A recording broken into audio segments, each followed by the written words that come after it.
जी, आज के इस फेसबुक लाइव में आप सभी का फिर से एक बार स्वागत है। और आज का जो टॉपिक है वो है कि इस दुनिया के अधिकतम लोग ऐसा कहते हैं कि भाई ये दुनिया जो है किसी परमपिता परमात्मा की बनाई हुई है। कोई अल्लाह ताला, कोई गॉड, कोई ईश्वर, कोई खुदा, कोई भगवान, उनकी ये बनाई हुई है और वही इसको संचालित करते हैं, माने उसकी देखभाल भी वही करते हैं। बात भी सीधी सी है। अब जिस चीज़ को जो बनाएगा तो उसकी देखभाल या तो खुद करेगा या तो कोई ना कोई तो इंतज़ाम करके रखेगा देखभाल का, जिससे कि वो जैसी चाहता था वो दुनिया, वो जो भी उसने बनाया वो वैसा रहे, है ना। ये स्वाभाविक सी बात है। तो टॉपिक ये है, आज का प्रश्न ये है कि फिर इस दुनिया में इतना दुख क्यों है। मतलब हम लोग जितना पीछे इतिहास में जाएं, जंगली जीवन में जाएं, वहाँ तो दुख आज से कई गुना ज़्यादा था। तो इतना दुख क्यों है? ये क्या ये दुनिया ऊपर वाले ने ऐसी ही बनाई है जानबूझकर कि भाई इसमें दुखों की भरमार रहे, ये दुनिया दुखी ही रहे, माने उसने ये प्रोडक्ट, ये दुनिया बनाई ही ऐसी है, या कि उसने नहीं बनाई तो भाई बहुत बढ़िया है पर कुछ गड़बड़ हो गई है, मालूम नहीं क्या हो गया है, क्या हो रहा है या क्या है। इसका जवाब जो इस थ्योरी को फॉलो करते हैं दुनिया में अधिकतम लोग कि ये परमपिता परमात्मा की बनाई हुई दुनिया है, तो ऐसा क्या हो गया है कि ये शुरू में बहुत ज़्यादा दुख थे, अभी थोड़े थोड़े कम होते आए हैं, जैसे जैसे ज्ञान का प्रकाश, विज्ञान का प्रकाश हो रहा है, जैसे जैसे विकास की तरफ जा रहे हैं। लेकिन अभी भी बहुत सारे दुख हैं। जैसे अभी मौजूदा स्थिति में देखो, कोरोना से हर आदमी कितना डरा हुआ है, कितना भयभीत है कि सेंटर पर वैक्सीन नहीं है। कहाँ तो थोड़े दिन पहले बोलते थे वैक्सीन नहीं लगवाना, ये बांझ हो जाएंगे, ये हो जाएगा, वो हो जाएगा, कोई अमेरिका की कंपनी हमें वो कर लेगी, कंट्रोल कर लेगी, ऐसा हो जाएगा, वैसा हो जाएगा। और अभी वैक्सीन नहीं है सेंटरों पर तो वहाँ लोग लाइन लगा लगा के खड़े हैं कि हमें हमें वैक्सीन लग जाए। मतलब इतना इतना डर हो गया है वैक्सीन का, कोरोना का। तो इतना जो दुख है,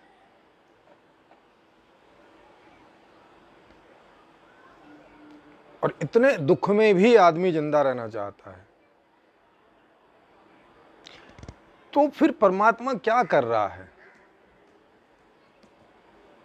बहुत से लोग जो बोलते हैं कि नहीं, यदि हम परमात्मा की पूजा करें, प्रार्थना करें, उसके आगे गिड़गिड़ाएं, हाथ जोड़ें, झुकें,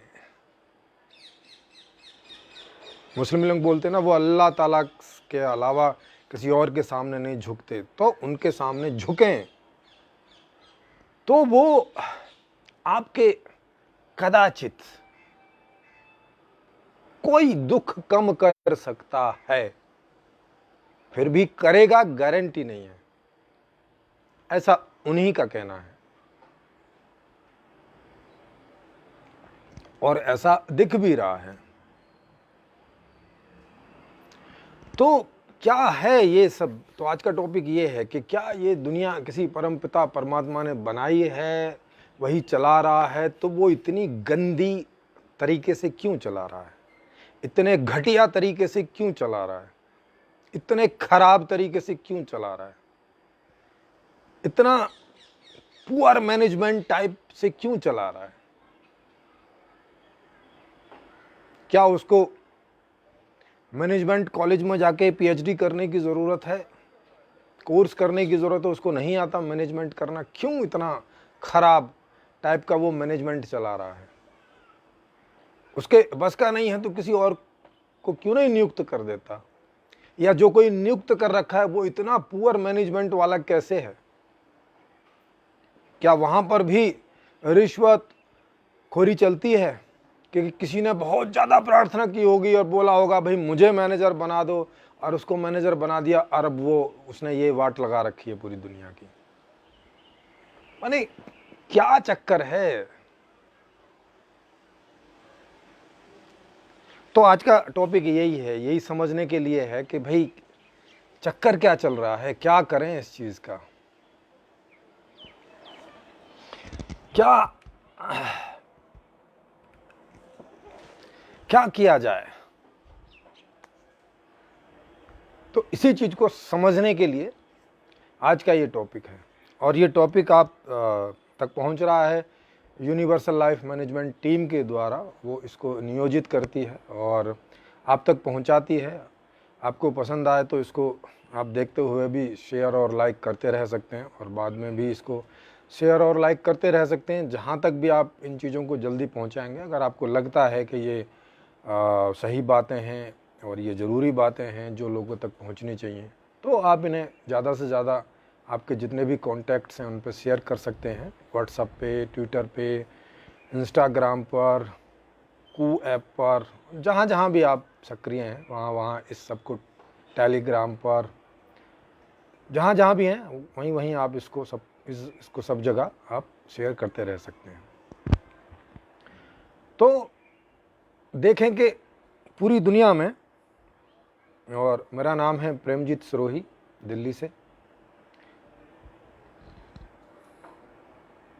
पूरी दुनिया में सबसे ज़्यादा मान्यता वाले, क्योंकि सबसे ज़्यादा आस्तिक लोग ही हैं, और उनका थोड़े थोड़े अंतर से, उनकी थ्योरी में थोड़े थोड़े अंतर हैं, पर मोटा मोटा यही है कि भाई गॉड ने इस दुनिया को बनाया है और वही चला रहा है। मतलब वो अभी भी मौजूद है, वही चला रहा है। कोई कहते हैं कि नहीं, उसने सिस्टम सेट कर दिया है, ये चल रहा है, वो अब इसमें इंटरफियर नहीं करता। कोई कहते हैं कि अभी भी चला रहा है। कोई कहते हैं कि नहीं, देवी देवताओं को नियुक्त कर रखा है ना। ऐसे थोड़ी थोड़ी चेंज से अलग अलग थ्योरी है। लेकिन जिन देवी देवताओं ने नियुक्त कर रखा है उनको ट्रेंड भी तो उसी ने किया होगा। कुल मिला के तो डायरेक्टली देखें, इनडायरेक्टली देखें तो वही मैनेज करता है इस थ्योरी के हिसाब से। तो फिर ये इतनी सारी जो दुख दरिद्रता पूरी दुनिया में फैला रखी है, उसने चाह कर ही फैला रखी होगी।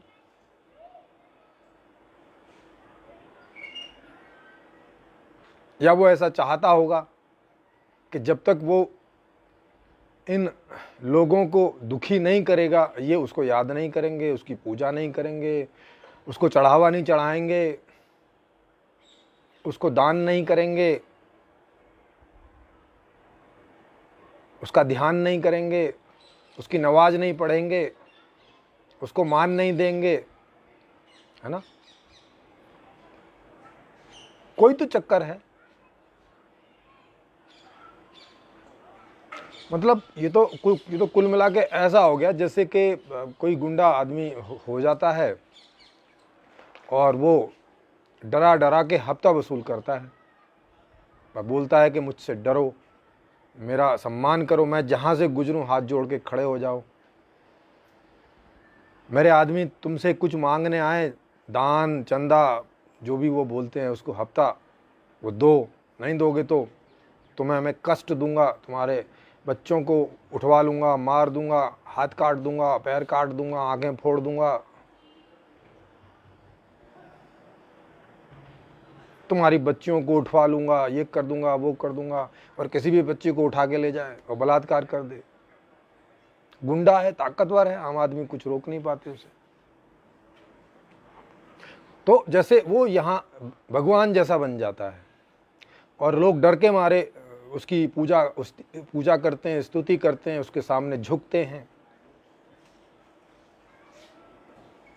मतलब वही सारी चीज़ें करते हैं जो एक आम आदमी बोलता है कि भाई मैं केवल गॉड के सामने ही झुकता हूँ। क्यों भाई? किस खुशी में? तो अगर मतलब ऐसी समानता करें तो ऐसा करके समझ में आता है भाई ये इस प्रकार का गॉड कैसे है, और उसके बारे में कितने सारे विशेषण देते हैं कि वो परम दयालु है, महाकरुणावान है। सोचो क्या कह रहे हैं ये कह रहे हैं वो महान करुणावान है। करुणावान का मतलब होता है कि किसी दुखी जीव को देखकर उसको सुखी करने के लिए दौड़ पड़ना, या उसको सुखी करने के लिए कुछ भी करना, उसके दुख को दूर करने के लिए। अब भाई तुम्हारी दुनिया है, वो दुखी हुआ कैसे? अगर तुम्हारा मैनेजमेंट प्रॉपर था तो पहली बात तो ये है कि वो दुखी हुआ कैसे। चलो बाई चांस हो गया, तो अब आप उसको सुखी करने के लिए इंतजार किस बात का कर रहे हैं? कि वो आपकी नमाज पढ़े तब सुखी होगा, आपकी पूजा करे तब सुखी होगा, आपका ध्यान करे 2 घंटे बैठ के तब सुखी होगा, तब उसके दुख दूर होंगे। आपका डायनामिक मेडिटेशन करे तब वो सुखी होगा, तब उसके दुख दूर होंगे। आपका कोई मंत्र जपे, आपका कोई नाम ले सुबह उठते और शाम को सोते हुए, और आपस में अभिवादन में भी आपका नाम ले, तब वो सुखी होगा, उसके दुख दूर होंगे। फिर करुणावान कैसे हुए भाई? वो भी महान करुणावान, फोकट में ऐसे ही।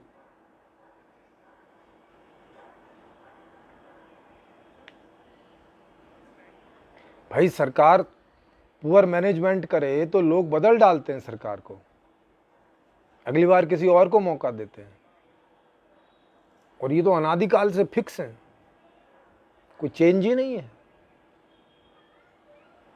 मतलब परमात्मा के काल में डेमोक्रेसी नहीं है,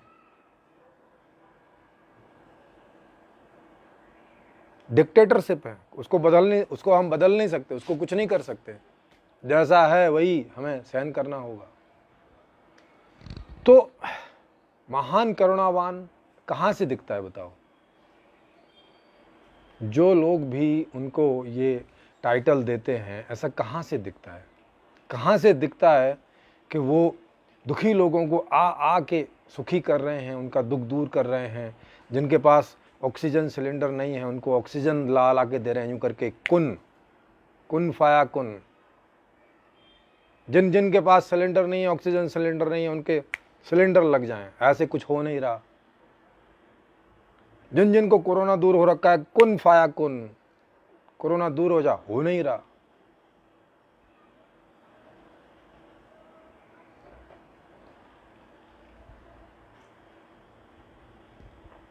कहां गई करुणा?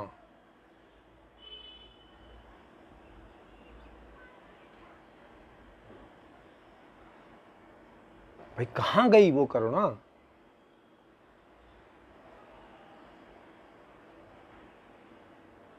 कितने सारे घरों में अभी तो चलो विज्ञान की महत्ता है कि खाना पीना काफ़ी सारा बढ़ गया, जैसे तैसे लगभग सबको मिल जाता है।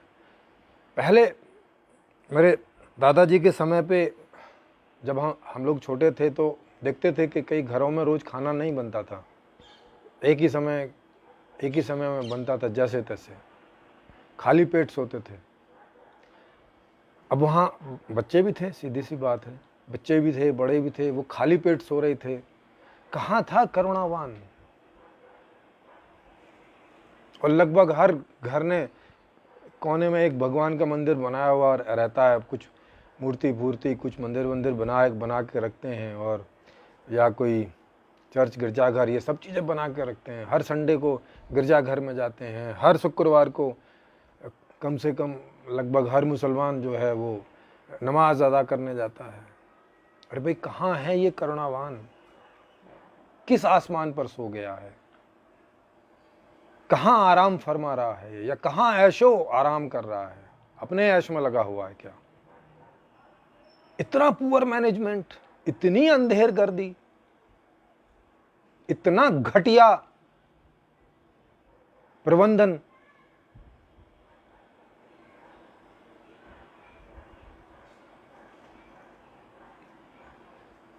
मतलब ये शब्द तो सूट नहीं करता। कि महाकरुणावान, मतलब क्या देख कर बोल दिया? कुछ तो देख के किसी को टाइटल देना चाहिए ना। क्या वो जो गुंडा है या आतंकवादी है जो लोगों को डराता है, धमकाता है और लोग डर के मारे उसकी पूजा करते, क्या उसको आप महाकरुणावान बोलोगे? क्या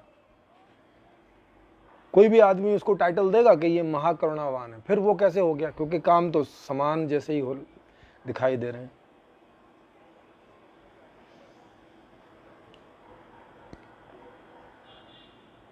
तो दूसरा कि बड़ा दयावान है। अरे भाई, कहाँ किस बात की दया हो रही है?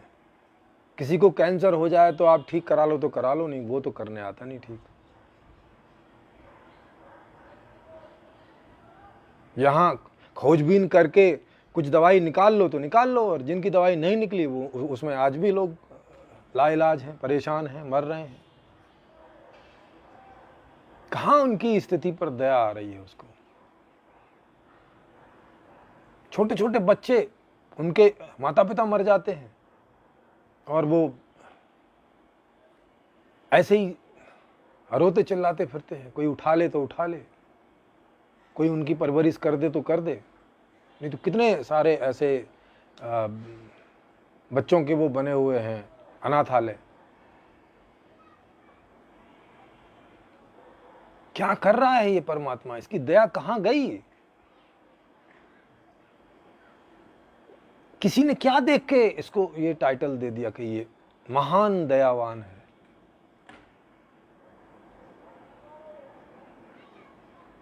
कहां से लगा किसी को कि ये कोई दया कर रहा है, या कहीं से कोई दया होती हुई दिख रही है? अदृश्य दया होती हुई दिख रही है ना। कोई आदमी कर दे तो कर दे, कोई जानवर कर दे तो कर दे।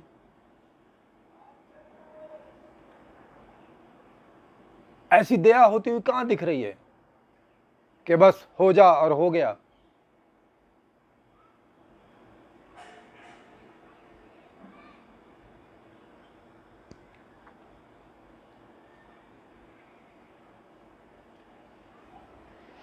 तो कहां दयावान है? ऐसा तो कहीं नहीं दिखाई पड़ता।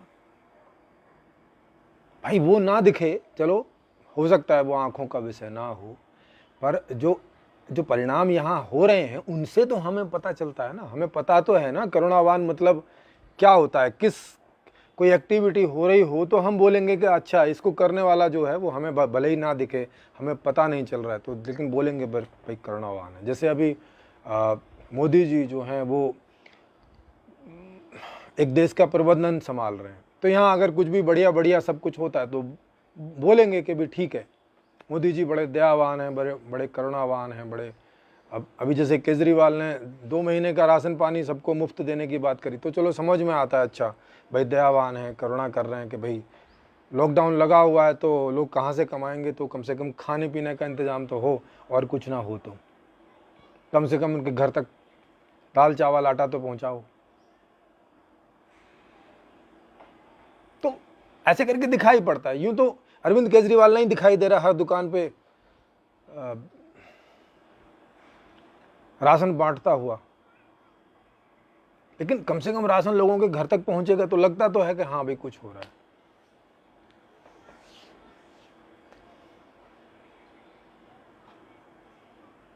लेकिन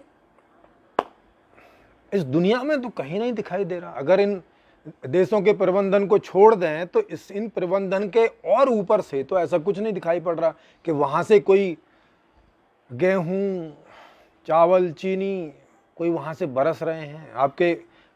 ऐसा तो नहीं दिख रहा कि भगवान कह रहा है कि कुन फाया कुन, हर घर में 10-10 किलो 50-50 किलो गेहूं पहुंच जाए, कुन कुन कुन। ऐसे तो हो नहीं रहा कि आदमी ने घर में देखा अरे अचानक 20 किलो अनाज आ गया, कहां से आ गया भाई, हम तो लेके नहीं आए। ऐसे करके तो कुछ नहीं हो रहा है। फिर हम नमाज पढ़ने किस बात की चले जाते हैं हर शुक्रवार को? फिर हर सुबह शाम मंदिर किस बात के लिए जाते हैं? फिर चर्च में हर इतवार को काहे के लिए जाते हैं? काहे के लिए वहां इतना दान देते हैं और मतलब उल्टा हमको देना पड़ता है, हफ्ता जैसे जैसे कोई हफ्ता वसूली हमसे कर रहा है, ऐसे करके हमें वहां देना पड़ता है। आप बोलोगे भाई हफ्ता वसूली में तो जबरदस्ती लिया जाता है। हाँ सही बात है, हफ्ता वसूली में तो जबरदस्ती लिया जाता है, इसीलिए उसको हफ्ता वसूली बोलते हैं और इसको दान बोलते हैं। मगर परिणाम तो दोनों में एक ही जैसा है कि आपकी जेब से रुपया चला जाता है, आपकी जेब से रुपया चला जाता है, जिससे आप अपने परिवार को कुछ तो सुखी कर सकते थे, कुछ तो कर ही सकते थे।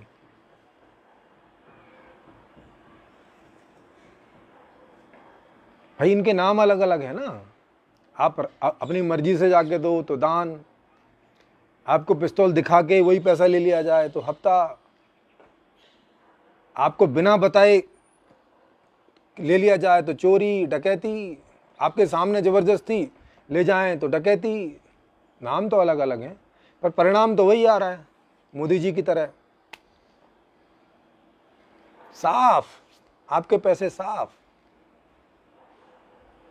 नोटबंदी ऐसे करके।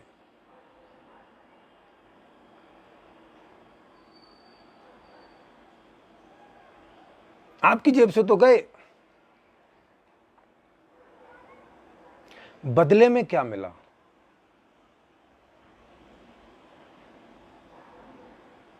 ये दुख, ये कोरोना, ये गरीबी, ये मुफलिसी, ये घुट घुट कर मरने की स्थिति,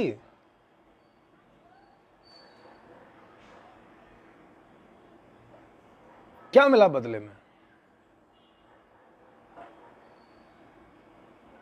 कि जवान जवान लोग तक मर रहे हैं। अरे कोई बुढ़ापे में मरे तो चलो समझ में आता है कि ऐसे नहीं मरता तो बूढ़ा होके मर जाता, जवान जवान लोग मर रहे हैं और अब तो बच्चों को भी होने लग गया है।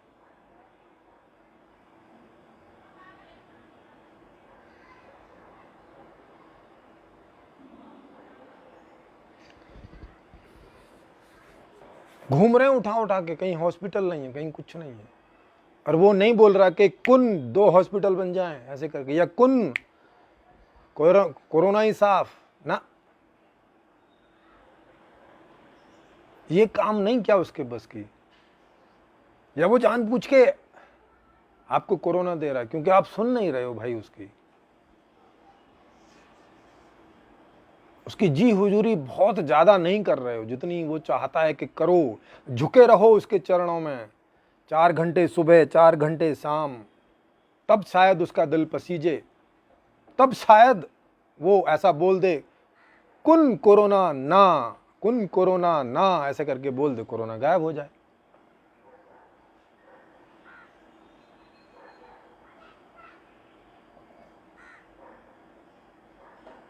जब बोल दे संस्कृत में तथास्तु, जाओ वत्स तुम स्वस्थ हो,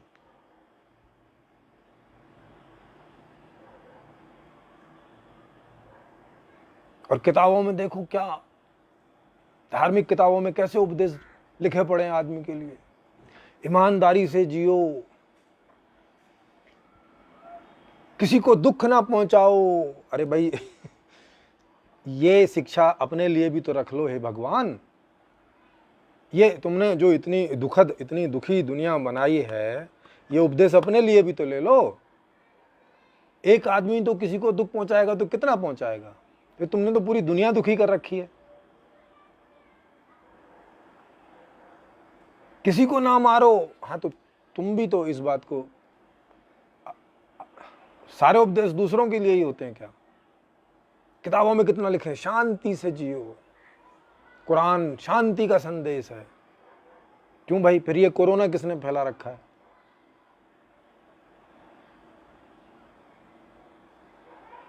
ये अशांति किसने फैलाई है?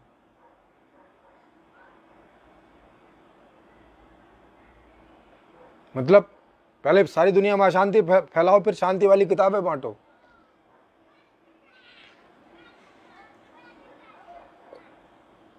कुरान अल्लाह की किताब ना, तो एक तरफ अशांति फैला रखी है और दूसरी तरफ कुरान का उपदेश भी चल रहा है, वेदों के उपदेश भी चल रहे हैं, बाइबल के उपदेश भी चल रहे हैं।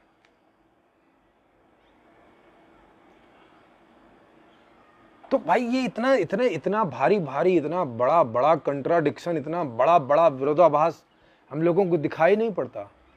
हम क्या सोच के ये सारे टाइटल किसी अज्ञात सत्ता को ऐसे ही दे देते हैं, यूं ही बिना मतलब के अपने सिर पे उसको ओढ़ लेते हैं जबरदस्ती अज्ञानता में।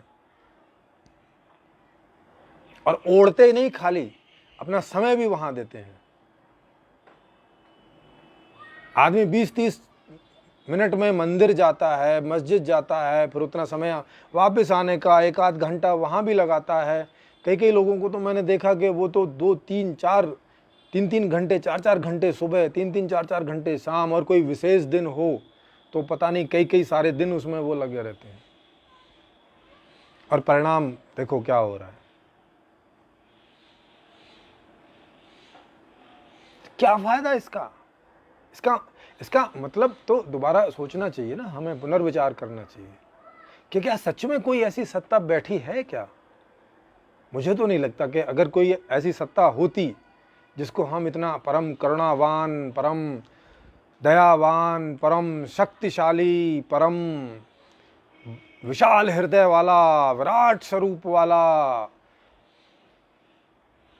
ऐश्वर्यशाली, जिसके पास कोई कमी नहीं है, इतने बड़े बड़े टाइटल जो देते हैं, भाई उसका क्या लाभ है? वो यहां होते हुए तो दिख नहीं रहे हैं।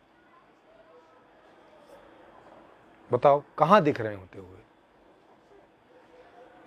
और ये नहीं कि एक ही चीज में।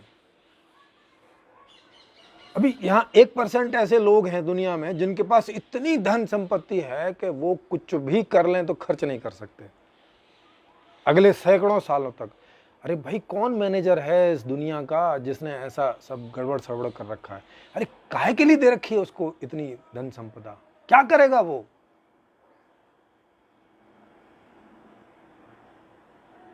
करेगा क्या वो?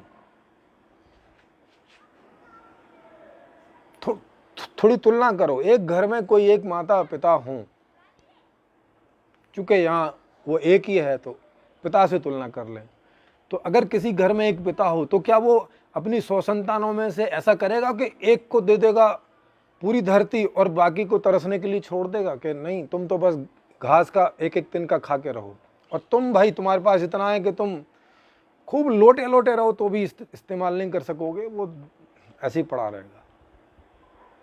ये कौन से टाइप का मैनेजमेंट है? ये इसमें कहाँ महाकरुणावान है, इसमें कहाँ दया है, इसमें कहाँ मानवता तक भी नहीं दिखाई पड़ रही है। कहाँ उसमें मानवता है? कहाँ इसमें कोई दया है, कोई करुणा है? कहाँ है इसमें कोई प्रेम भावना? और वो बोलते बड़ा प्रेमी है, बड़ा प्रेमवान है। अब बताओ ये कौन से तरह का प्रेम है भाई जो तुम लोगों से कर रहे हो? मतलब ईश्वर लोगों से कर रहा है। ये कौन से तरह का प्रेम है कि कोरोना शरीर में ठूस ठूस के भर रहा है और फिर बोल रहा है ये मेरा प्रेम है, देखो मेरा महान प्रेम। ऑक्सीजन सिलेंडर के लिए तरस रहे हो, देखो मेरा महान प्रेम। जी, जितने भी आप ये कमेंट कर रहे हैं, इसमें आप जो भी कुछ क्वेश्चन पूछ रहे हैं, लास्ट में मैं उन सबके आंसर करूंगा, तो आपको जिनको जो भी पूछने हैं वो पूछते रह सकते हैं।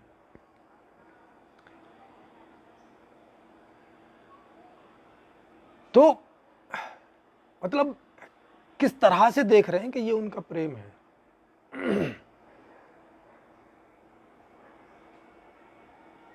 अरे किसी को मारना है तो यूं ही मार दो भाई, ऐसे करके कुन फाया कुन, मर जा। इतना तरसा तरसा के काहे के लिए? ये कौन सा तुम रिवेंज ले रहे हो? ये कौन सा तुम बदला ले रहे हो कि तड़पा तड़पा कर मार रहे हो, कि गरीबी में तड़पा तड़पा कर जिंदा रखे हुए हो, और भूख से तिल मिलाता हुए लोगों को जिंदा रखे हुए हो, गरीबी से फुल फुलाते लोगों को जिंदा रखे हुए हो। ये कौन से तरीके का प्रेम है आपका भाई? ये कौन से तरीके की आपकी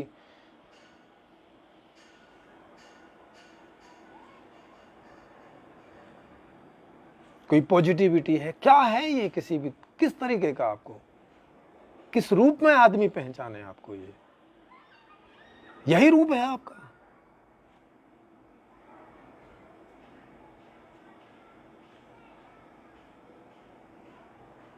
यही कार्य हैं, यही कर्म है। क्या सीखे कोई आदमी आपसे? क्या सीखे? आपके किताबों से क्या सीखे कोई? कि करुणावान ऐसा होता है, दयावान ऐसा होता है, प्रेम करने वाला ऐसा होता है, ये सीखे। देवी देवता ऐसे होते हैं कि आदमी पुकारता रहता है, मर जाता है सर पटक पटक के, लेकिन ये हैं कि प्रकट होके नहीं देते, ये हैं कि उसकी कोई हेल्प नहीं करते। काहे के देवी देवता हैं? ये देवी देवता हैं कि लेवी लेवता हैं? इनको दक्षिणा दो, इनको धोती दो, इनको खाना दो, खुद खाओ ना खाओ, पहले इनको खिलाओ। तो ये लेवता हैं कि देवता हैं? तो मतलब कहां से इतने सारे बढ़िया बढ़िया पॉजिटिव जो टाइटल हैं वो देवी देवताओं को, अल्लाह ताला को, ईश्वर को, गॉड को, जीसस को, सब लोग दिए चले जा रहे हैं, दिए चले जा रहे हैं, दिए चले जा रहे हैं। अरे भाई ऐसा दिखता तो है नहीं।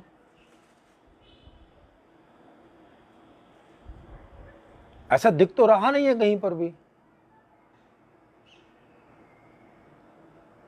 फिर लोग कहते हैं कि लोग उनकी पूजा नहीं कर। अरे और कितनी पूजा करेंगे भाई? दुनिया में लगभग 80-90% से ऊपर आस्तिक लोग हैं। वो हर आदमी कोई ना कोई ईश्वर, अल्लाह, भगवान किसी ना किसी को मानते ही हैं। सब पूजा पाठ करते ही हैं जितनी उनसे हो सकती है।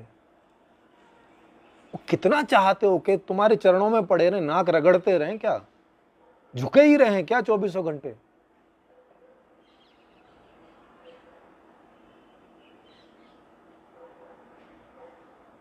चाहते क्या हो? इससे तुम्हें मिलता क्या है?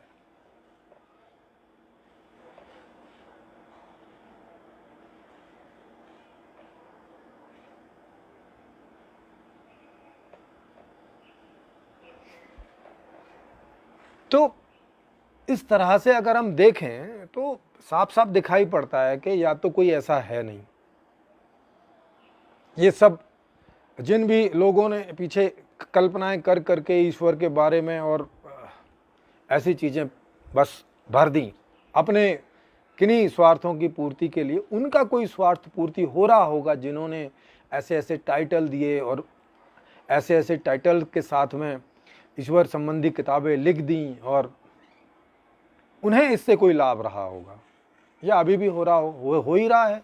जैसे जिन मंदिरों में, जिन मस्जिदों में, जिन चर्चा घरों में जो दान जा रहा है, ये तो बैठ के ही खा रहे हैं। ये क्या कर रहे हैं वहाँ?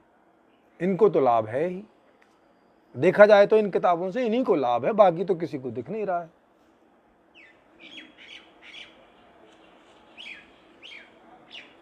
ये तो जैसे कोई एक आदमी उपन्यास लिख देता है और उसकी अगर किताब बेस्ट सेलिंग हो गई तो उसको उसकी रॉयल्टी आती रहती है मरते दम तक। ये तो ऐसा हो गया जैसे इन लोगों के पुरखों ने कोई ये किताबें लिख दी और अब उसके किताब के नाम पे ये जो है रॉयल्टी लिए जा रहे हैं। मंदिर के नाम पे, चर्च के नाम पे, गिरजाघरों के नाम पे, इसके नाम पे, उसके नाम पे लिए जा रहे हैं और खाए जा रहे हैं बैठे बैठे मजेदार वहीं बैठ के। बस तो इन्होंने रॉयल्टी जैसा धंधा बना लिया है। ऐसा लग रहा है कि ये कुछ लोगों की पैदाइश है इस तरह का ईश्वर जो महा करुणावान है, महादयावान है, महा प्रेमी है, महान न्यायवान है, न्याय करता है। बताओ, अरे तुम्हारी बनाई हुई दुनिया है, इसमें पहले तो अपराध क्यों हो रहे हैं, फिर तुम्हें बाद में न्याय करना पड़े? अपराध होने दोगे, फिर उनका न्याय करने जाओगे? ये अरे तुम्हारी दुनिया है, तुम अन्याय ही ना होने दो, न्याय करने का की जरूरत कहाँ? इसका मतलब है कि पहले अन्याय होगा ही होगा, वो रोकेगा नहीं, और फिर न्याय करने पहुंचेगा, फिर भी पहुंचता नहीं है। क्योंकि अगर होता, न्याय करने पहुंचता तो अन्याय ही क्यों होने देता? अन्याय तो पहले हो जाता है ना। बाद में तुम न्याय करने जाते हो या न्याय करने की बात सोचते हो। तो इसका मतलब है कि अगर इन सारी चीज़ों पर हम इसको ध्यान से देखें, अपने सामने टेबल पर इन सारी चीज़ों को रखें, तो समझ में आता है कि ये कुछ लोगों के द्वारा अपने खान पान को व्यवस्थित करने का तरीका भर लगता है बस, कि पीछे कुछ लोगों ने ये दिमाग से ये सारी किताबें लिख के बना के ईश्वर के नाम पे और अपने परिवारों का भरण पोषण सुनिश्चित किया। ऐसा ज़्यादा दिखाई पड़ रहा है, साक्षात ऐसा दिख भी रहा है, क्योंकि हमसे और आपसे जो पैसा जा रहा है मंदिरों में, मस्जिदों में या गिरजाघरों में, उसका इस्तेमाल कहाँ होता है? उसका इस्तेमाल यही लोग करते हैं जो वहाँ ट्रस्ट में बैठे रहते हैं, या जो वहाँ पंडित, पुजारी, पादरी, मुल्ला, मौलवी, इन्हीं के खर्चे चलते हैं, इन्हीं के ऐश होते हैं, इन्हीं की ऐश होती है।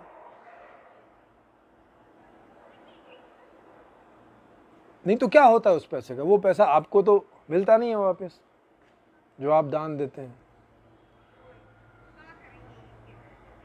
आपको तो बस इतना ही मिलता है कि आप वहां रोज जाओ और सुबह शाम पूजा पाठ करके चले आओ और हर रोज कुछ ना कुछ चढ़ावा दे के आओ। मतलब वहां जितने तौर तरीके सारे बनाए हैं आपके, वो हर तौर तरीके में बना। देखो, पंडित आपकी शादी कराने आता है या आपके यहाँ पूजा करने आता है या इनके पादरी आते हैं या आते हैं, तो क्या करते हैं? वो बीच में 50 मंत्र बोलेंगे, हर मंत्र पे आप यजमान दक्षिणा, फिर थोड़ी देर बाद यजमान दक्षिणा, फिर थोड़ी देर बाद यजमान दक्षिणा। अरे भाई क्या कर रहे हो ये?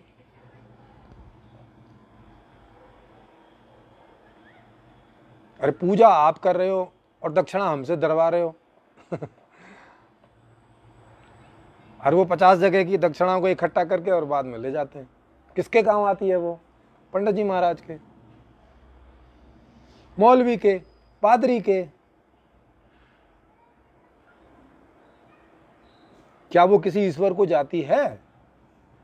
नहीं जाती। तो क्या इतनी सी बात से समझ नहीं आता कि इन्होंने जो किताबें लिखी हैं जिसमें लिखा है कि दान दो, वो ईश्वर ने तो नहीं बोली होगी, क्योंकि ये दान उसको तो जाता नहीं है। तो ये किसने बोली होगी? सीधी सी बात है, जिसने किताब लिखी है उसने ही बोली है, लेकिन बोल तो ईश्वर के नाम पे रखी है। तो बाकी चीजें जो उसने ईश्वर के नाम पर बोली हैं, वो भी तो उसी की बोली हुई होंगी ना।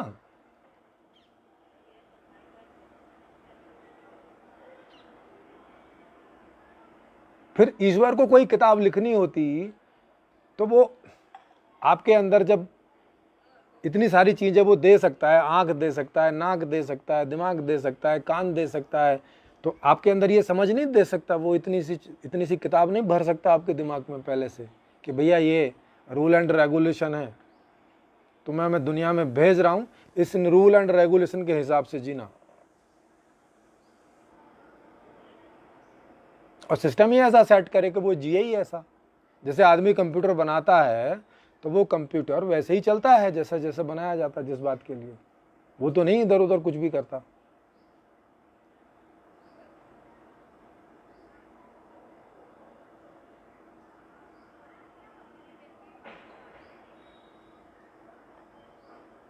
तो इससे साफ पता चलता है, मतलब इन चीज़ों को अगर हम उन किताबों में ढूंढें तो हमें साफ पता चलता है, ऐसी ऐसी बातों से साफ पता चलता है कि कुछ आदमियों ने अपने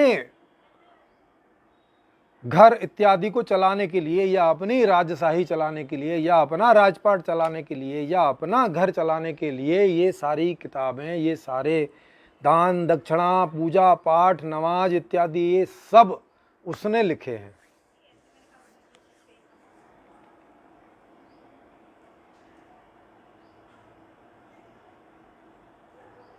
और उनके पीढ़ी दर पीढ़ी उनके लोग इससे फायदा उठाते आ रहे हैं, वो थोड़े से लोग। अब भाई 4-6 हजार लोगों में एक मस्जिद होगी ना, या 4-6 हजार लोगों में एक मंदिर होगा, तो 4-6 हजार लोगों में एक घर, उसका एक घर पुजारी होगा।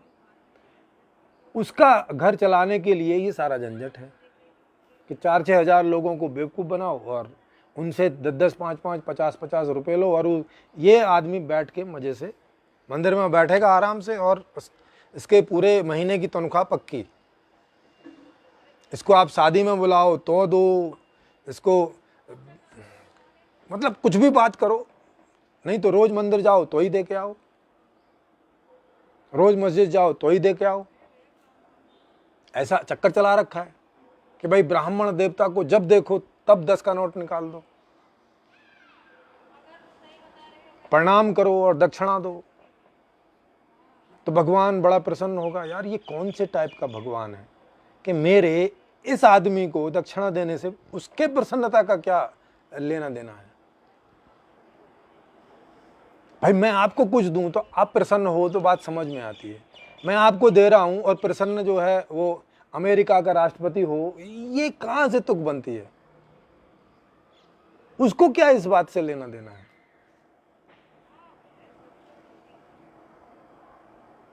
कि मैं आपको 100 रुपए का नोट दूं और अमेरिका का प्रेसिडेंट उधर से मुझे भेज दे रहा है 1 करोड़ का चेक, 1 करोड़ का चेक। अरे भाई क्यों भेजा? अरे भाई मैं बहुत प्रसन्न हो गया, आपने दान 100 रुपए का दिया, मैं प्रसन्न हो गया, ये लो 1 करोड़ का चेक मेरी तरफ से। ऐसे होता है क्या?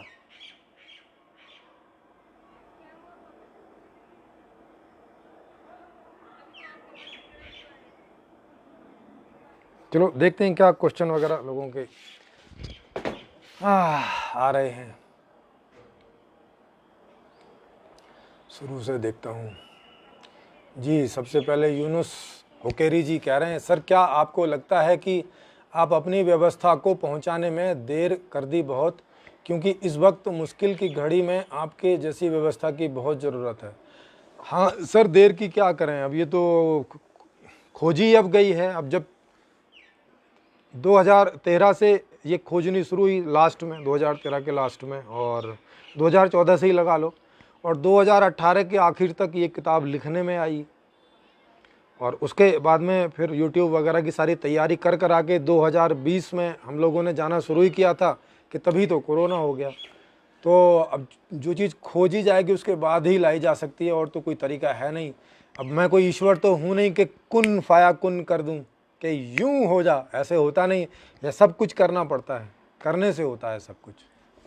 तो ये चीज़ है, अगर मेरे हाथ में कुन फाया कुन होती तो मैं कभी का कुछ भी कर देता।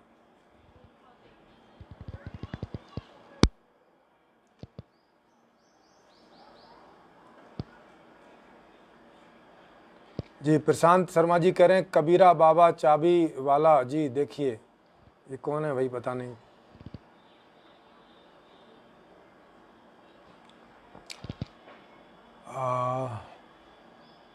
कुन फाया कुन जी। वीरभद्र जी कह रहे हैं कि ब्राह्मण अपने आराध्यों को हम सबके माध्यम से पुजवाते हैं और उनके भय को हमारे दिलों में बिठा दिया, और उसी भय में हम सब जी रहे हैं। जी बिल्कुल, लगता तो ऐसे ही है। और विनोद प्रकाश त्रिपाठी जी कह रहे हैं कि सबकी अपनी अपनी स्थिति है, मनुष्य को एक लक्ष्य दिया गया है, उस लक्ष्य का नाम है ईश्वर। अच्छा, क्या करेंगे इस ईश्वर का फिर? इसका नाम है ईश्वर। एक सशक्त व्यवस्था का बोध कराने के लिए ही ईश्वर की अवधारणा निर्मित की गई है। एक सशक्त व्यवस्था का बोध कराने के लिए, लेकिन इसकी अवधारणा से तो कोई सशक्त व्यवस्था का बोध तो अब तक हुआ नहीं। मतलब या तो ये लक्ष्य नहीं है, और या तो ये असफल अवधारणा है, इससे वैसा हुआ नहीं जैसा आप कह रहे हो। जी विनोद प्रकाश त्रिपाठी जी कह रहे हैं, प्रशांत शर्मा जी सबकी अपनी अपनी, अच्छा वही उन्होंने रिपीट किया है।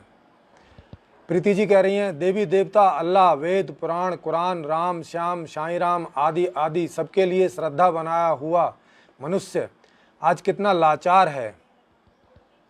शानदार भवन उनके लिए बनवा दिए और आज खुद उनके पास स्थान नहीं इलाज के लिए। बेबसी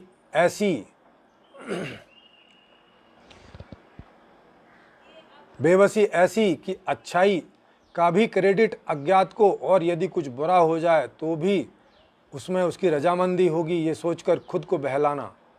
आज इस बात को हम सबको समझना है कि कौन जिम्मेवार है इन दुखों का और क्या समाधान है। बिल्कुल जी, बिल्कुल जी। प्रीति जी कह रही हैं फिर तो जीवन का लक्ष्य क्या है? ईश्वर तो व्यवस्था ऐसी खराब क्यों बनाई? मतलब वो उनको बोल रही हैं जो त्रिपाठी जी कह रहे थे कि ईश्वर इस बात के लिए है, तो वो कह रही हैं उनको कि तो व्यवस्था ऐसी खराब क्यों बनाई? कदाचित जीवन का उद्देश्य क्या है, इस बात पर चिंतन मनन आवश्यक है। मानी दोबारा से इस बात पर चिंतन मनन होना चाहिए। जी बिल्कुल। दारा शिकोह हैं कोई, वो लिखते हैं लेवता ही है सर। हाँ जी, देवता जैसा तो लग नहीं रहा, लेवता ही है जी। रुपेंद्र जी कह रहे हैं बहुत बढ़िया, और विपिन नायर जी कह रहे हैं एकदम सही बात है जी। कबीरा बाबा चाबी वाला हैं कोई, वो कह रहे हैं ईश्वर किसे माना गया है? जी अभी तो ईश्वर इन्हीं को माना गया है कि सर्वशक्तिमान है, सर्व ज्ञानवान है, बड़ा ही प्रेमी है, महान करुणावान है, महान दयावान है। यही इसी तरह की सब चीज़ें लिखी हुई हैं सभी के ग्रंथों में, जितने भी आस्तिक लोगों के ग्रंथ हैं जो ईश्वर को मानने वाले हैं, उनमें यही घुमा फिरा के लिखा गया, आगे आगे थोड़ा बदल दिया है बस। कबीर बाबा चाबी वाला कह रहे हैं कि ईश्वर सब कुछ करता है, कोई सीधी सरल बात को समझना ही नहीं चाहते हैं। हाँ जी, तो आप समझाइएगा। हमारे यहाँ पे एक दिन छोड़ के एक दिन ओपन मंच होता है हमारे यहाँ। जैसे अभी कल ओपन मंच होगा रात में 9 से 11 बजे, वो ऑडियो कॉन्फ्रेंसिंग होती है, फेस टू फेस, मतलब सब उसमें होते हैं, सबके माइक खुले होते हैं, वहाँ पे कोई भी वक्ता बन सकता है। तो अगर आपके पास कोई ऐसा तरीका है कि आप समझा सकें तो आप वहाँ आमंत्रित हैं। आप अपना नंबर, अपना जो व्हाट्सअप नंबर है वो आप दे दीजिए, उसमें हम आपको लिंक भेज देंगे, तो आप उसमें शामिल हो सकते हैं, जुड़ सकते हैं। आप वक्ता के तौर पर भी आ सकते हैं, कोई भी अपना टॉपिक रख के, और आप वहाँ श्रोता के तौर पे भी आ सकते हैं। आप सवाल भी पूछ सकते हैं और आप आंसर भी कर सकते हैं। वो पूरी तरह से ओपन मंच है, सबके लिए, सबके बराबर वहाँ पे राइट्स हैं। तो आप अपना व्हाट्सअप का यहाँ पे नंबर दे दीजिए, ताकि हम लोग उसका आपको लिंक भेज देंगे और आप उसमें शरीक हो सकते हैं, और आप बता सकते हैं आपके पास जो भी ये जो आप कह रहे हैं कि ईश्वर सब कुछ करता है और कोई सीधी सरल बात को समझना ही नहीं चाहते हैं। इस बात को थोड़ा बताइए कि जब कोई समझना नहीं चाहते हैं तो आप कैसे समझ गए, और आप जो समझ गए वो क्या है, क्या समझ गए, थोड़ा बताइएगा सर। कोरोना से बहुत लोग परेशान हैं, ये समझ के अगर कोरोना दूर हो सकता है तो बड़ी बात होगी। आप आइएगा, तो अपना नंबर दीजिएगा नीचे सर। रुपेंद्र जी कह रहे हैं सटीक। अभय तिवारी जी हैं, वो कह रहे हैं किसी भी तरह के पाखंड के मैं खिलाफ हूँ। जी बिल्कुल बढ़िया बात है, वो किसी भी धर्म का हो, मगर क्या आपको लगता है कि विभिन्न धर्मों के अपने सिद्धांत हैं या आलय हैं या धर्म ग्रंथ हैं, यहाँ तक कि जो आदिम समाज जिसकी कोई संस्कृति नहीं होती है, वो भी किसी इष्ट देव को किसी न किसी रूप में पूजता है। जी आपकी बात सही है, बिल्कुल सब लोग पूजते ही हैं ज़्यादातर। क्या विभिन्न धर्मों की हजारों वर्षों की सभ्यता या संस्कृति एक झूठ हो सकती है? जी नहीं, वो तो सारा इतिहास में है कि सब ऐसा पूज ही रहे हैं, वो कहाँ झूठ है, उसको कौन झूठ बोल रहा है? बल्कि हम तो कह रहे हैं कि पूरी दुनिया में 80-90% से ज़्यादा लोग आस्तिक हैं, किसी न किसी देवी देवता ईश्वर इत्यादि को पूजते हैं, तो ये कहाँ झूठ है? कृपया इस पर अपना विचार स्पष्ट करें। जी बिल्कुल झूठ नहीं है, आपको मैंने बता दिया, ये तो पूरी हिस्ट्री में लिखा। और हिस्ट्री छोड़ो, आज देख लो, आज ये आंकड़ा है कि लगभग 6% लोगों को छोड़ दिया जाए जो अपने आप को नास्तिक बोलते हैं पूरी दुनिया में, तो बाकी जो, और जिसमें अधिकतम चाइना में है, चूँकि बौद्ध धर्म नास्तिक कहा जाता है। हालांकि उनको भी नास्तिक कहना बड़ी बेकार की बात है। वो भी भगवान बुद्ध को ऐसे ही पूछते हैं जैसे कोई किसी ईश्वर को ही पूछता हो।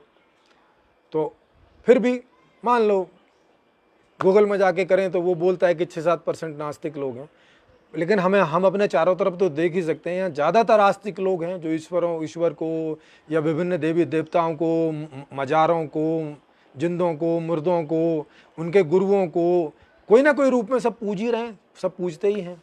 तो ये तो झूठ बात नहीं है, पूछते हैं, लेकिन सवाल इस बात का है कि उससे मिलता क्या है, उसका महत्व क्या है, उससे हमें मिलता क्या है।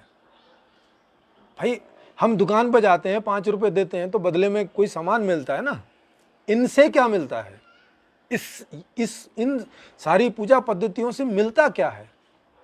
और जो मिलता है उसके बेस में तो डर है, तो हम डरते डरते जीते हैं, डरते डरते करते हैं, फिर भी क्या हमारा वो डर दूर होता है? शायद स्लाइटली कभी दूर होता हो। जी कबीरा बाबा चाबी वाला कह रहे हैं उनकी व्यवस्था में नवग्रह में एक ही जगह बैठकर चढ़ावा चढ़ाए थे, इस व्यवस्था में तो दूर दूर बैठे लोगों से मिलकर चढ़ावा देना पड़ता है। जी बिल्कुल।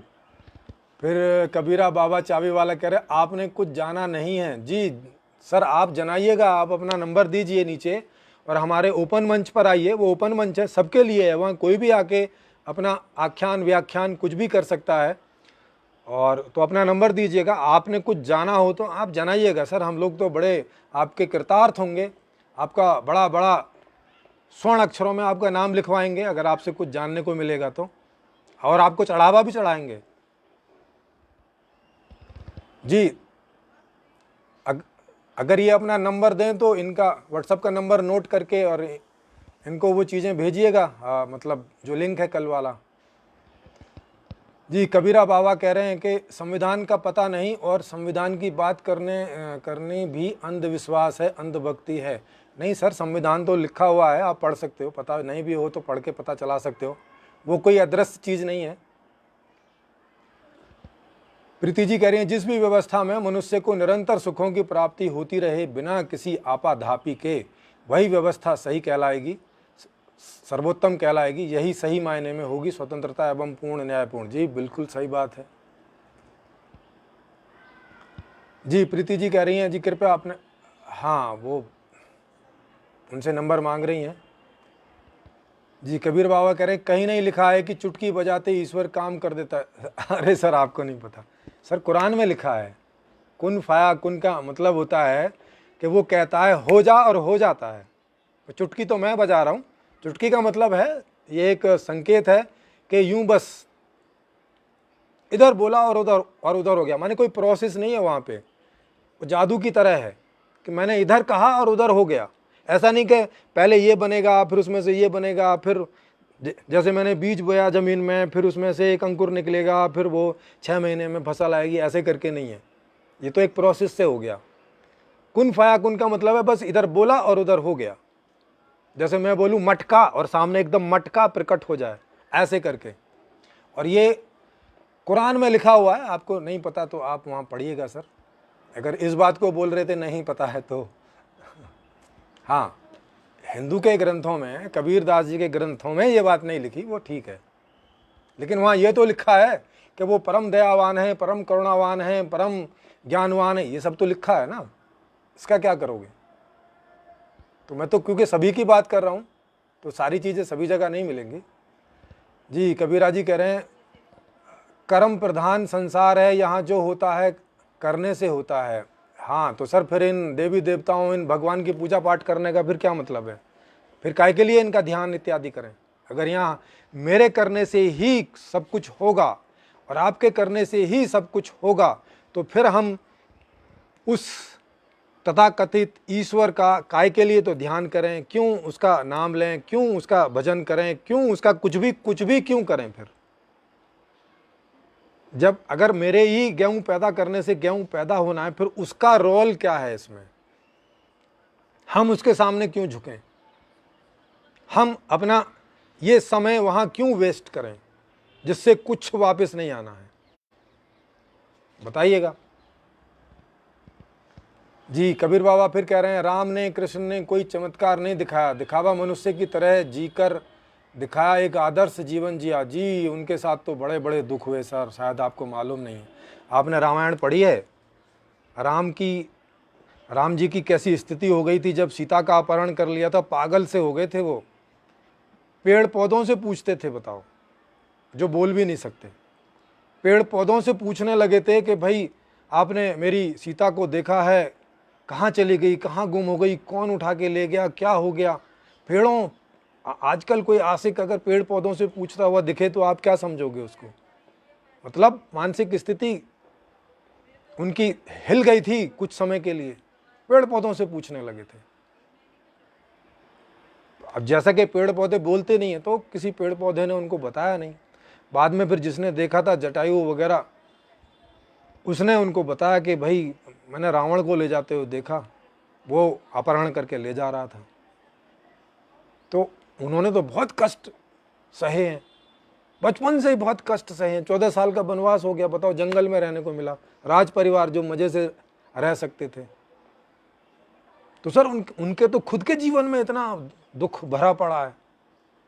फिर बाद में सीता को वहां से ले भी आए, इतनी बड़ी तड़ी लड़ाई कर करा के फिर जंगल में छोड़ना पड़ गया एक धोबी की वजह से। बताओ, बिना पत्नी के रहे वो पूरे जीवन, बिना बच्चे, कोई बच्चों का सुख नहीं लिया उन्होंने।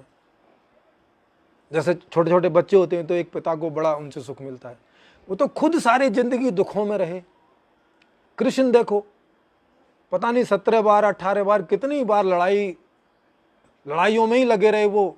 16-18 साल की उम्र से ही और बचपन से भी वो लड़ाई ही करते रहे, कोई उन्हें मारने आता रहा, कुछ रहा। मतलब कितनी अव्यवस्था में जिए, कितने दुखों में जिए। और उनकी मौत भी एक तीर से ही हुई। एक जंगल में आराम कर रहे थे, एक किसी शिकारी को लगा कोई शायद कोई जीव वीव है, दूर से ऐसे ही लगता है जंगल में देख के, उनने मारा तीर, पैर में लगा, वो मर गए। पैर में तीर मारा, कितने कष्टों में मरे होंगे आप सोचो, कितना दुख, भयंकर दुख हुआ होगा उनको, कितने कष्ट हुए होंगे। जैसे किसी एक हिरन को आप तीर मारो तो ऐसा तो है नहीं तीर मारते ही मर जाता है, सिसक सिसक के मरता है ना बहुत देर में। तो इनके तो पैर में लगा था, ये भी नहीं लगा कि सिर विर में कहीं लग जाए, आदमी थोड़ी देर में मर आ जाए ना। कितने तड़प तड़प के मरे होंगे। तो कितना दुखों से भरा हुआ उनका जीवन था। उनके जीवन में भी कहाँ सुख थे बताइए, कोई सुख था? कभी महाभारत की लड़ाई लड़ रहे हैं, कभी कहीं किसी की लड़ाई। अब युद्ध करने में कोई मजे आते हैं क्या? युद्ध क्या मतलब सुखी सुखी युद्ध होता है क्या? भाई युद्ध में कभी भी कुछ भी हो सकता है। आपके सैनिक मर रहे हैं, उनके सैनिक मर रहे हैं। शाम को पता चलता कि मेरे हजारों सैनिक कट गए, चलो दूसरे तो आपके शत्रु के थे, उनका तो आपको दुख नहीं हो, लेकिन आपके जो सैनिक कट रहे हैं, मर रहे हैं, उनका कितना दुख हुआ होगा। और उनके मरने से उनका पूरा कुनवा, यादवों का पूरा कुनवा एक दूसरे को मार के मर गए। कितने दुखों से गुजरे वो, आपको उनके दुख का कोई अंदाजा है क्या? कृष्ण का पूरा कुनवा, पूरा जो राजपाट था, पूरा जो उनका सब कुछ था, वो आपस में एक दूसरे को मार मार के मर गए। क्या हुआ था, कैसी अव्यवस्था फैली थी वहां, क्या हुआ था उनके बीच? ये कोई बहुत बड़े रूप में लिखा हुआ नहीं है, छोटे छोटे में, क्योंकि महाभारत की कहानी पूरी की पूरी पांडवों के ऊपर ज़्यादा बेस है, तो पांडवों का और कौरवों का वहाँ विस्तार से वर्णन है। लेकिन इनके उसमें भी बताया जाता है कि इनका जो पूरा कुनबा था वो आपस में ही कट कट के मर गया था। तो क्या हुआ होगा इनके कुनबे में, आपस में ऐसे कैसे लड़ लड़ के मर गए? कुछ तो हुआ होगा ना, कोई तो अव्यवस्था फैली होगी, कुछ तो सारा कुछ तो हुआ होगा। तो कितने, इन्हें क्या कोई आनंद हुआ होगा उस बात को सुन के कि मेरा पूरा कुनबा जो है आपस में कट कट के मर गया, वाह कितने आनंद वाली बात है। ऐसा सोचा होगा क्या? कितने दुखों में जिए होंगे आप सोचो। पूरे जीवन भर वो दुखों में रहे, राम पूरे जीवन भर दुखों में रहे, छोटी उम्र से ही।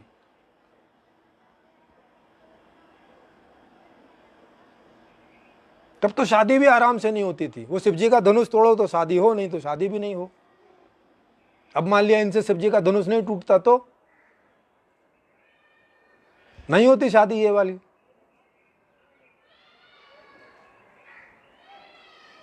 भाई उस समय वो थोड़े बहुत बीमार भी हो सकते थे ना, चलो बलशाली थे वगैरह थे तो तोड़ दिया।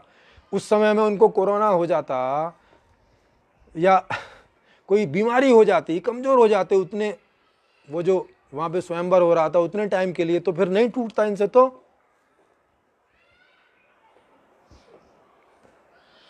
आप देखो उस समय का जीवन देखो, आराम से शादी भी नहीं हो सकती। ये भी नहीं है कि भाई ठीक है मैं सीता को चाहता हूँ, सीता मुझे चाहती, चलो शादी कर लो। नहीं भाई, शिव जी का धनुष तोड़ो पहले, तभी कर सकते हो, नहीं तो कर नहीं सकते।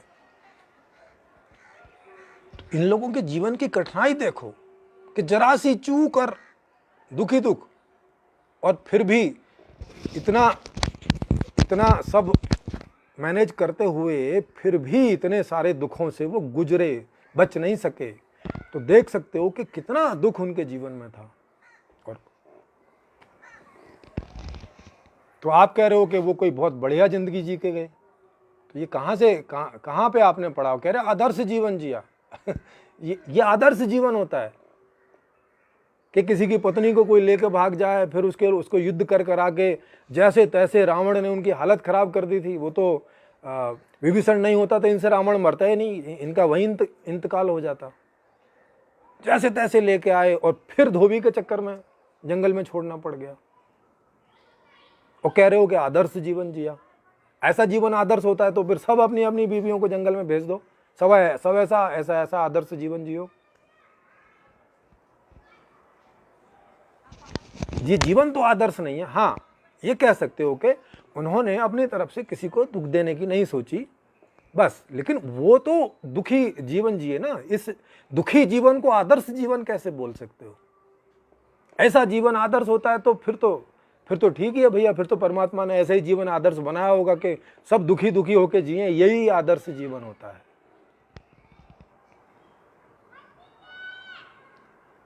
जी चंद्रभूषण शर्मा जी कह रहे हैं, दोस्त किसी व्यवस्था को लागू करने में ब्राह्मण किस तरह से रुकावट है?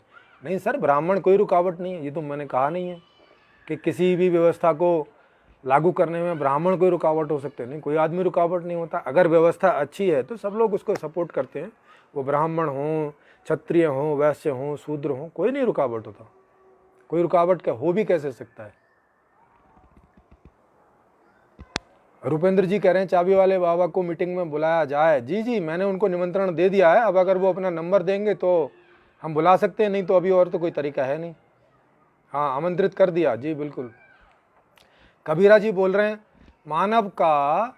मानव के प्रति कर्तव्य ही धर्म कहा और माना गया। सर आप तो काफ़ी ऐसे लग रहे हैं कि जैसे आपको काफ़ी ज्ञान है, तो आप आइए और ये ज्ञान हम सबको दीजिए। हम सब यहाँ कई सारे लोग उस कॉन्फ्रेंस मीटिंग में होते हैं, और वो एक दिन छोड़ के एक दिन लगातार होती है, माने हर महीने में 15 दिन होती है, हर बार 2 घंटे, माने 30 घंटे होती है। और आप कितना भी टाइम ले सकते हैं, वहाँ टाइम की कोई प्रॉब्लम नहीं है। तो आप बताइएगा कि मानव के प्रति मानव का जो कर्तव्य है वो उसको कैसे धर्म कहें, और क्या कहें और क्यों नहीं हो रहा है वैसा, क्या रुकावट हो रही है जैसा आप कह रहे हैं ऐसा करने में। कबीर दास जी भी अपना पूरा जीवन इसमें लगा गए, मगर रिजल्ट जू का त्यों है। कोई मानव के प्रति मानव का कर्तव्य स्थापित नहीं हो रहा है। क्यों नहीं हो रहा है? इन सब चीज़ों में आइएगा, खुली चर्चा करेंगे सर।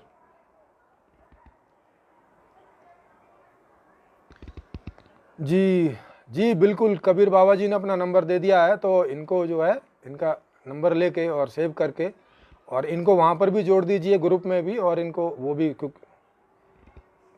व्यक्तिगत रूप से भी भेज दीजिएगा।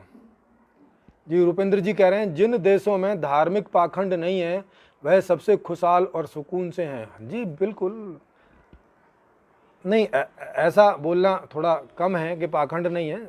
जहाँ साइंस स्थापित है जिन देशों में ज़्यादा, तो वो अपने साइंस को उतना करते हैं, ज़्यादा यूज करते हैं और साइंस का पेटेंट करते हैं। उनसे बनाए हुए प्रोडक्ट्स में उनकी मोनोपोली होती है, वो उसको महंगा करके दूसरे देशों को बेचते हैं, उससे उन्हें ज़्यादा आमदनी होती है। इस वजह से वो ज़्यादा मज़े में रहते हैं। जी कबीरा बाबा जी ने नंबर दे दिया है जी, आपका धन्यवाद। और मेरा नंबर लिखा हुआ है, मेरा नंबर आप नोट कर सकते हैं।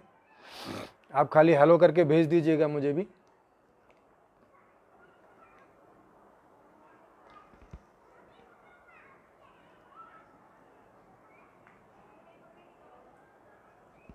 जी बिल्कुल, कल आप आमंत्रित हो सकते हैं। अपना यहाँ पे विषय लिख दीजिए कि किस विषय पे आप कल बोलना चाहते हैं, तो और आपको लिंक समय से पहले ही भेज देंगे।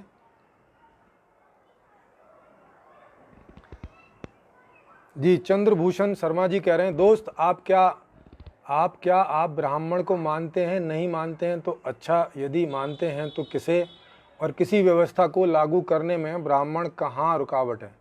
नहीं नहीं, मैंने ऊपर बोल ही दिया है कि ब्राह्मण एक तो कहीं रुकावट नहीं है, दूसरा हमारे मानने की बात नहीं है। जिनका ये जो चतुर्वर्णीय व्यवस्था है जो वेदों की तरफ से प्रस्तावित है, उसमें 4 वर्ण हैं। ब्राह्मण तो उसमें ब्रह्म जानाति इति ब्राह्मणा, ब्राह्मण की परिभाषा दी गई है कि जो ब्रह्म को जानता है। ब्रह्म मतलब वहाँ का कहा गया है कि ये जो पूरा ब्रह्मांड है ये ब्रह्म से ही उदय है, या तो ब्रह्म ही ये बना है या ब्रह्म ने ये पैदा किया है, जो भी इसका आप अर्थ लगाओ। तो जो उस ब्रह्म को जानता है केवल वही ब्राह्मण है।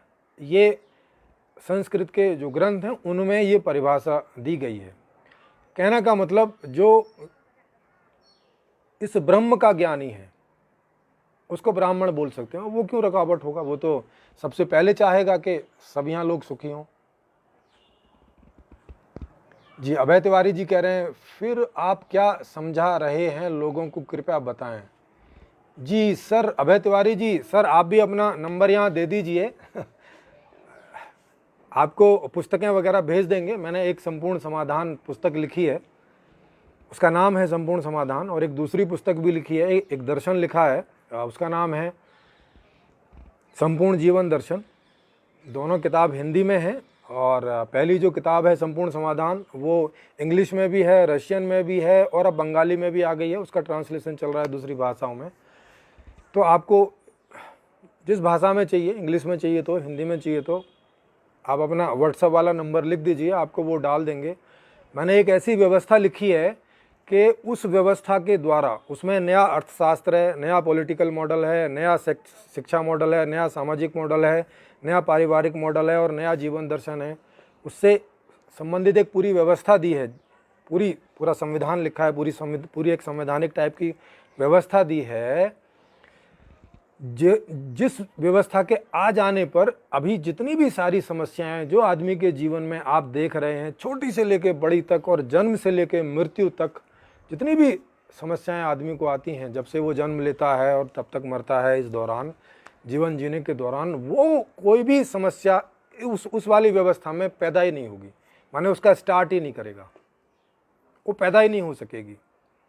और सबके पास इतना सुख होगा कि जो जैसा जीवन जीना चाहता है वो वैसा जीवन जी सकेगा उस व्यवस्था में। हर आदमी जन्म से लेकर और मरने तक, एक ऐसी व्यवस्था की मैं बात कर रहा हूँ। तो चूंकि आज का टॉपिक दूसरा था तो टॉपिक वाइज यहाँ बात होती है, तो वो किताब आपको भेज दी जाएगी। उसके वीडियोज हैं बहुत, 100 से ज़्यादा वीडियो तो यहीं हो गए हैं फेसबुक में, वो भी आप देख सकते हैं। और यूट्यूब है, यूनिवर्सल लाइफ मैनेजमेंट के नाम से यूट्यूब चैनल है, वहाँ पे 150 से ज़्यादा वीडियोज़ हैं, आप वहाँ पे देख सकते हैं। उसी पूरी व्यवस्था के बारे में वहाँ सब समझाया गया है, तो वो सब आप देख सकते हैं। और ये एक दिन छोड़ के एक दिन लाइव होता है, जैसे अब ये लाइव होगा परसों, तो एक दिन छोड़ के एक दिन लाइव होता है, तो इसमें भी कोई ना कोई टॉपिक पर होता है, आप इनको भी सुनते रह सकते हैं।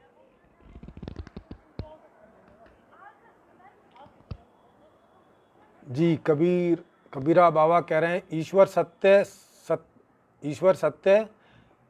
ईश्वर है, ईश्वर सब कुछ करता है, यही दिलाए मौत सजाए, यही पालन करता है। और क्या है, सुनी सुनाई बातें झूठी, सच आँखों से दिखता है, सत्य एक है सदा निडर है, सत्य कबीरा कहता है। जी बताइएगा, आपका नंबर तो आ ही गया है, आप वहाँ जितने मर्जी टॉपिक पर बोलते रह सकते हैं। या तो आप हमें ज्ञान देंगे, हम लोग कुछ समझ पाएंगे, और या तो फिर आपको समझ में आ जाएगा कि आपके पास जो ज्ञान है वो किसी काम का नहीं है, तो फिर आप और खोज में लगेंगे आगे। और हम लोगों ने जो खोजा है, हमें मौका देंगे तो हम आपके सामने कुछ रख सकेंगे। जी कह रहे हैं, आप करोगे तब जानोगे ना। सर कर करके ही तो जान रहे हैं, अभी तक भी जो जाना है करके ही जाना है, इसमें क्या है। जी कबीरा बाबा कह रहे हैं कि पूजा करोगे तब जानोगे। जी आपने तो की होगी ना, तो आपने तो जाना होगा, तो जो आपने जाना वो तो आप जनाइए। जैसे कबीरा ने जो जाना था वो लोगों को जनाया होगा ना, तो आप जनाइएगा।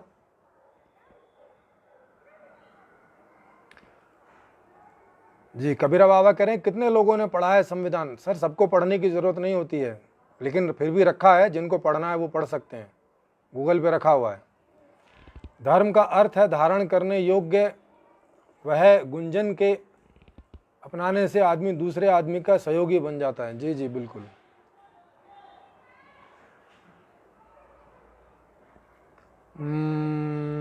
जी वो तैयार हैं, कबीरा बाबा तैयार हैं। बढ़िया जी, आपका बहुत बहुत धन्यवाद। कबीरा बाबा कह रहे हैं क्या राम और कृष्ण ने अपने आप को दुखी घोषित किया या आनंद में जिए? सर उन्होंने तो ना ये घोषित किया कि वो आनंद में जिए, ना ये घोषित किया कि दुखी जिए। ये तो हमें उनकी कहानी से पता चलता है ना, उनकी स्थिति से देख के पता चलता है। आपने उनसे पूछा नहीं होगा, क्योंकि अभी तो वो है नहीं तो पूछ लेते भाई आप कैसे जिए। अभी तो हमारे सामने कहानी है, उसमें ही देख के पता चलता है। अब एक आदमी पेड़ों से पूछ रहा है कि मेरी सीते कहाँ हैं, तो अब आनंद में होके तो पूछ नहीं रहा होगा। जी मुरली श्याम राही जी का ने भी कोई नंबर दिया, उनको भी जोड़ लीजिएगा जी।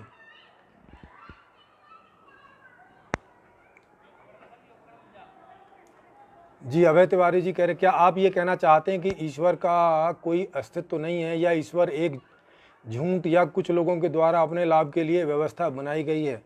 जी मैं इसकी बात नहीं कर रहा हूँ। अभी जो ईश्वर के बारे में जो कहा जाता है उस पर हम लोग बात कर रहे हैं। हमने अब तक जो सुना है, मैंने एक संपूर्ण जीवन दर्शन पूरी बुक बनाई है जिसमें पूरा जीवन दर्शन है।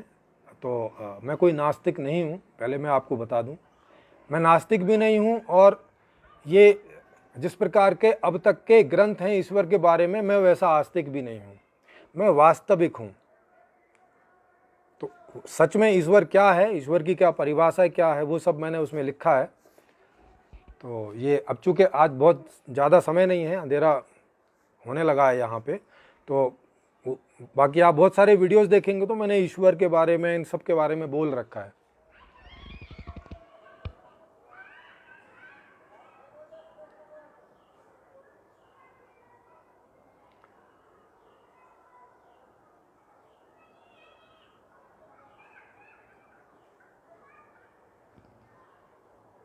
जी जी जी जी अभय तिवारी जी कह रहे हैं जो ईश्वर को नहीं मानते हैं, क्या आपको लगता है वो लोग लाचार नहीं है या सुख और शांति को प्राप्त हो गए? जी बिल्कुल नहीं।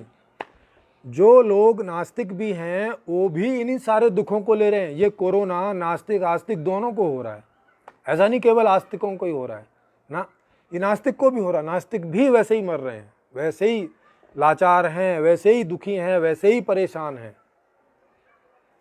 दोनों की हालत एक ही जैसी है, बदतर।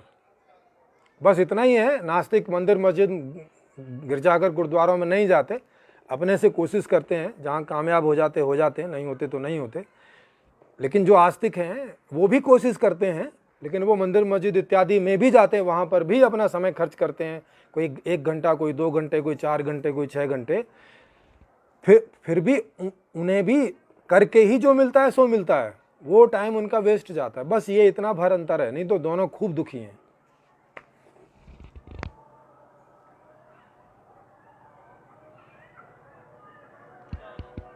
जी आज तो काफ़ी लोगों ने भाई बोला। अभय तिवारी जी कह रहे हैं कि व्यवस्थाएं तो देश काल के आधार पर बनती हैं और बिना किसी व्यवस्था के पृथ्वी पर कोई काम है। हाँ, व्यवस्था खराब या सही होना एक अलग बात है। जी जी बिल्कुल, आपकी बात सही है।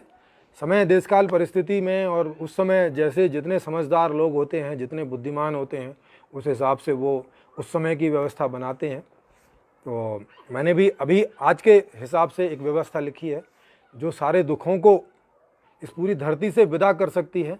एक ऐसी व्यवस्था, वो भी बड़ी जल्दी से, बड़े आसानी से और थोड़ा परिश्रम करके ही सब लोग सारे सुखों को प्राप्त कर सकते हैं। इस प्रकार की एक व्यवस्था की बात है।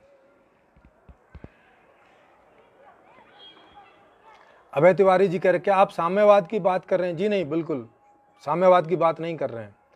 मैं किसी साम्यवाद की बात नहीं कर रहा हूँ और किसी पूंजीवाद की बात नहीं कर रहा हूँ। ये एक अलग ही नए प्रकार की व्यवस्था है जो अभी तक इसकी बात कहीं भी नहीं हुई है। हाँ, थोड़ी बहुत चीज़ें आपको मिलती जुलती हो सकती हैं, क्योंकि व्यवस्था है तो एक व्यवस्था और दूसरी व्यवस्था में कई चीज़ें मिलती जुलती होती हैं, लेकिन मूल रूप से वो बिल्कुल भिन्न व्यवस्था है। जी, अभय तिवारी जी का भी नंबर है, नोट कर लीजिएगा जी। और अब ये लास्ट का है, अभय तिवारी जी का ही है कमेंट लास्ट का। मित्र, क्या अपने अनुभवों को जनाया जा सकता है? अभी तक ईश्वर के संबंध में जो भी शब्द या वक्तव्य बोले गए हैं वो निकटतम झूठ हैं, ऐसा करके आप बोल रहे हैं। नहीं सर, मैं अपने सारे अनुभवों को बता सकता हूँ, मैं सक्षम हूँ इस बारे में। मेरी भाषा बहुत संपन्न है, हिंदी की बात कर रहा हूँ। मेरी हिंदी बहुत संपन्न है और मैं हिंदी भाषा में अब तक मैंने जितना जो भी कुछ जाना है वो सब का सब मैं शब्दों में जना सकता हूँ, बता सकता हूँ। और एक 20-25 साल के आदमी को अपने जीवन में जितने अनुभव होते हैं उन्हीं अनुभवों के आधार पे उसको सब कुछ समझा सकता हूँ। ये कोई बहुत समस्या वाली बात नहीं है। फिर कह रहे हैं अभी तक ईश्वर के संबंध में जो भी शब्द या वक्तव्य बोले गए हैं वो निकटतम झूठ है। नहीं जी, बिल्कुल झूठ।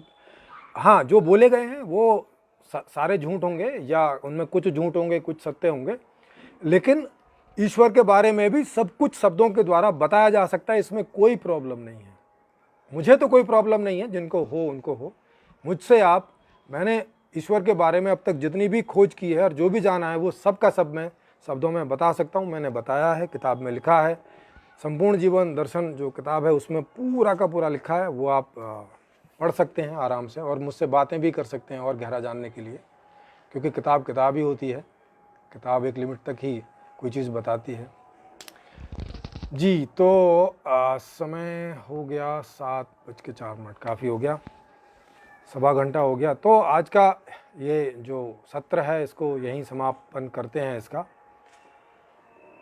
और जी, अभय तिवारी जी कह रहे हैं फिर भी कुछ तो छूट ही जाता है। नहीं सर, कुछ नहीं छूटता है, लेकिन आपको ये थोड़ा समझना पड़ेगा कि जब हम अपने अनुभवों को शब्दों में बताते हैं तो वहाँ बताने की बात होती है, शब्दों में बताया जाता है और शब्दों का काम बताना ही होता है। शब्दों का काम जो है मेरे और आपके बीच में जो कन्वर्सेशन होता है वो भाषा में होता है, और भाषा का इतना ही मतलब होता है कि मैं जो कुछ आपको जनाना चाहता हूँ वो आप तक पहुँच जाए, उतना ही मतलब रहता है, कुछ नहीं छूटता है। कोई अनुभव ऐसा भी है कि जिसके लिए अभी तक कोई शब्द नहीं बना है तो शब्द बनाया जा सकता है उसके लिए। भाषा इस बात की इजाज़त देती है, भाषा इस बात की आपको स्वतंत्रता देती है कि आप नए नए शब्द गढ़ सकते हैं, उसमें कोई दिक्कत नहीं है। फिर भी आप जब मुझसे बातचीत करेंगे, समझेंगे, तो आपको ये अनुभव में आ जाएगा कि ऐसा कुछ नहीं है जिसको शब्दों में बताया ना जा सके। हाँ, कई बार सामने वाले को भाषा ठीक से नहीं आती है, हो सकता है वो समझ ना सके। कई बार बताने वाले को भाषा ठीक से नहीं आती है, हो सकता है वो बता ना सके। तो ये तो उनके भाषा का कितना ज्ञान है जनाने वाले में और जानने वाले में, उसका अंतर थोड़ा बहुत हो सकता है। अदरवाइज तो यहाँ इस प्रकार की कोई लिमिटेशन नहीं है।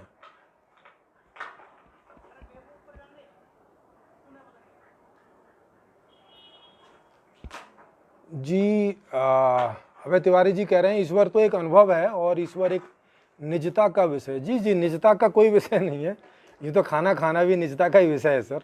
इसका मतलब ये तो नहीं ना कि आप खाने के बारे में बता नहीं सकते कि खट्टा है, मीठा है, तीखा है, अच्छा है, बुरा है। ये निजता के तो बहुत सारे विषय हैं, लेकिन निजता का विषय होने से आप उस विषय में बता नहीं सकते, ये तो कोई मतलब नहीं है। और इसमें निजता जैसा क्या है? पानी पीते हैं वो भी निजता ही है, फिर बताते हैं कि नहीं बताते, इसमें क्या प्रॉब्लम है?